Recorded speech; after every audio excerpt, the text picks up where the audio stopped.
అలవాటులో పొరపాటు. ఈ కథ మీకోసం. నక్క తోడేలు కలిసి ఆహారం కోసం అడవి నుంచి దగ్గరున్న గ్రామానికి వచ్చాయి. దొంగతనంగా కడుపు నిండా మెక్కాయి. ఇప్పుడు వాటికి బద్ధకంగా అనిపించింది. భారంగా అడుగులు పడుతున్న సమయంలో ఊరి చివరన బండితో పాటు ఉన్న ఓ ఎద్దు కనిపించింది. ఎంచక్కా ఈ బండి మీద అడవికి పోతే ఎంత బాగుంటుంది అని ఆశగా నక్కతో అంది తోడేలు. తెలివి ఉండాలి కానీ అదేమంత పని అని సమాధానమిచ్చింది నక్క. ఆ తరువాత బండికి ఎదురుగా వెళ్ళింది.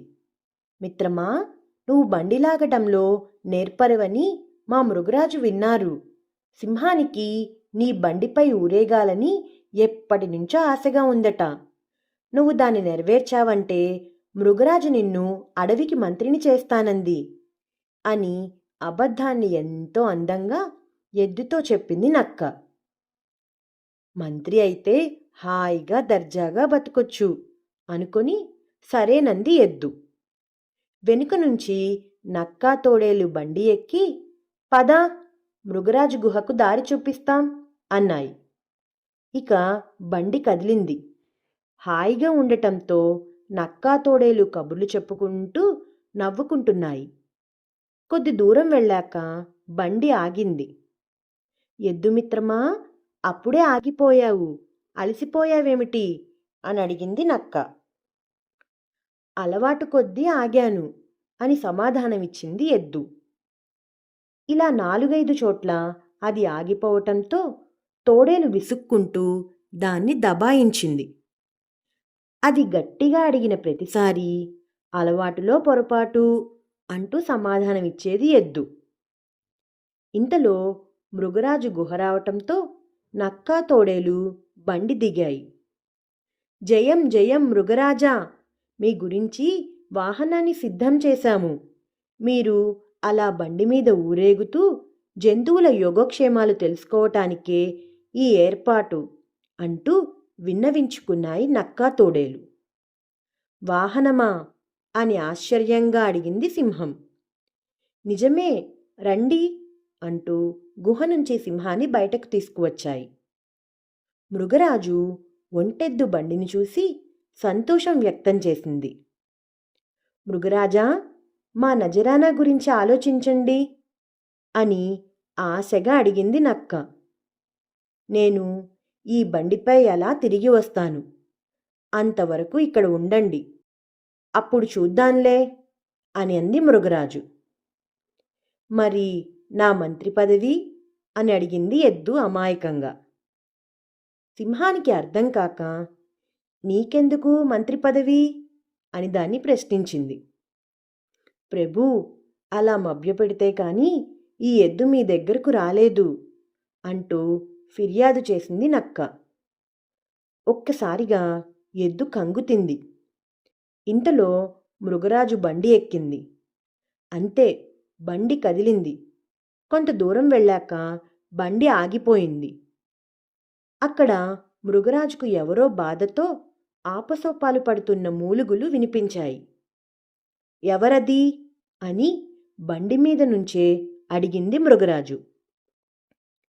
కోతి ఎలుగు జ్వరంతో మూలుగుతూ బయటకు వచ్చాయి. మృగరాజుకు నమస్కారాలు తెలియచేస్తూ తమ అనారోగ్య సమస్యలను కూడా వివరించాయి. మీరు చాలా నీరసంగా కనిపిస్తున్నారు. కొద్దిసేపట్లో ఏనుగు వైద్యుణ్ణి మీ దగ్గరకు పంపిస్తాను అని హామీ ఇచ్చింది మృగరాజు.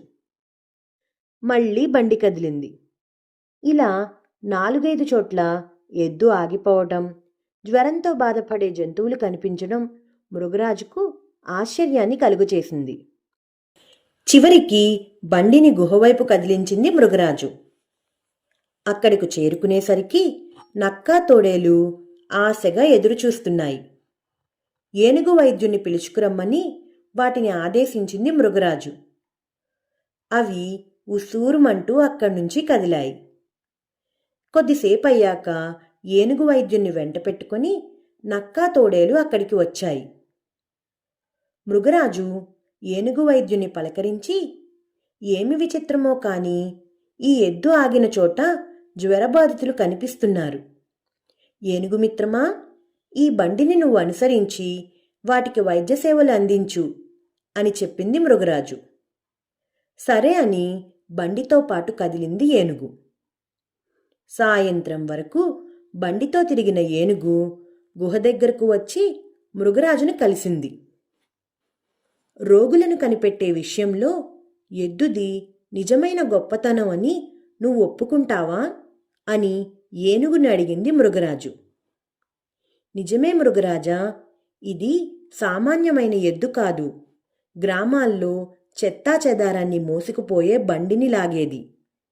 ఆ అలవాటు కొద్దీ చెత్త నిల్వలు ఎక్కడుంటే అక్కడ ఇది ఆగిపోతోంది.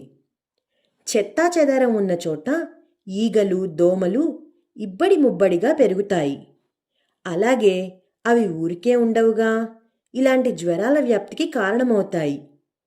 అందువల్లే ఇది ఆగిన చోటల్లా బాధితులు కనిపిస్తున్నారు అని వివరంగా చెప్పింది ఏనుగు. ఈ ఎద్దు అలవాటులో పొరపాటు అంటుంటే ఏదో అనుకున్నాం, ఇదా అసలు కారణం అంటూ అక్కడే ఉన్న నక్క, తోడేలు నోరెళ్లబెట్టాయి. ఈ ఎద్దును ఆరోగ్య పరిరక్షణ మంత్రిగా నియమిస్తున్నాను. నక్క, తోడేలు ఈ బండితో పాటు కదిలి ఎద్దు ఆగిన చోటల్లా కనిపించే చెత్తా చెదారాలను ఎత్తాలి.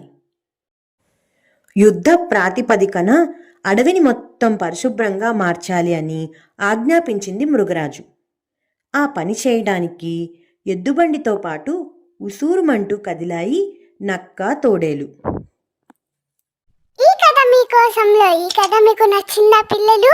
నచ్చినట్లయితే లైక్ చేయండి, షేర్ చేయండి, కామెంట్ చేయండి, ఇంకా సబ్స్క్రైబ్ కూడా చేసుకోండి. గంట కొట్టని వాళ్ళు కూడా గంట కూడా కొట్టండి.